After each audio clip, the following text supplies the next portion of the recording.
listed or that have their bonds listed on the exchange.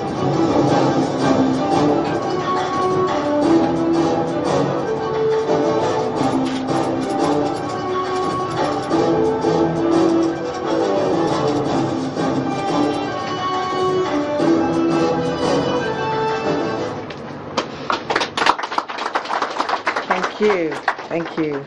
So I guess Chapel Hill doesn't just talk the talk, but they walk the talk. Without further ado, I would like to invite the CEO of Chapel Hill Denham Group and the Chief Investment Officer of the fund, Mr. Bolaji Balogun, to give us a few remarks. Thank you.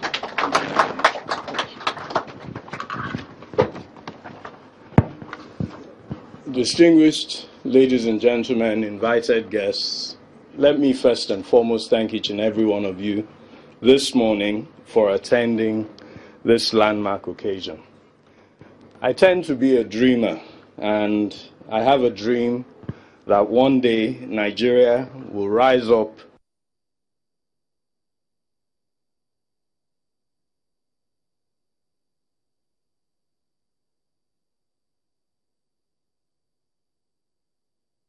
private sector infrastructure investment. The team has 120 years of investing experience in infrastructure, blending the best of international practice with local expertise. Our deal pipeline is across all infra asset classes, but has deliberately avoided the riskiest ones today, including DISCOs and GENCOs. Let me say a bit about the transformative potential of infrastructural development for Nigeria.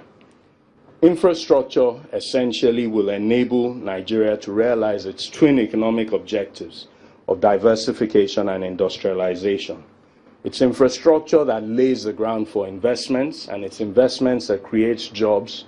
And in an economy of 187 million people, I cannot overemphasize how important that is.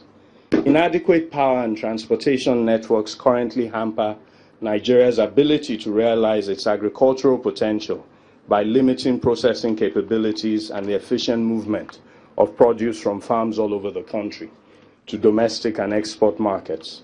Inadequate transportation networks, especially the rail, also means that Nigeria's significant mining potential will never ever be realized. What we have done today is significant in some ways, and it's a big start for channeling Nigeria's pension funds into infrastructure. Let me conclude by thanking a few people who have been very, very critical to what we're doing today. I'd like to thank first and foremost my chairman and partner, Wale Edun, for his constant encouragement and support. Phil Southwell, my partner on this initiative, who I first spoke to about this 2.5 years ago. We have a bar in London that we call our office. We sat in that bar and wanted to figure out how we were going to do something really to begin to channel Nigerian pension funds safely into domestic infrastructure. And he's been a constant in the 2.5 years that we built this, and he's helped me also to identify the team, including Dennis Clark, who have been a critical part of this. I must also thank our regulators, the former Director General of PENCOM, Chinelo Anohu Amazu, the new Director General of PENCOM, Mr. Funsho Duati, and in particular Ehimeme Ohioma at the PENCOM, the SEC Director General, Munir Guazo, his team led by Ojone, who are here, who have worked with us every day. But I must also acknowledge the former Director General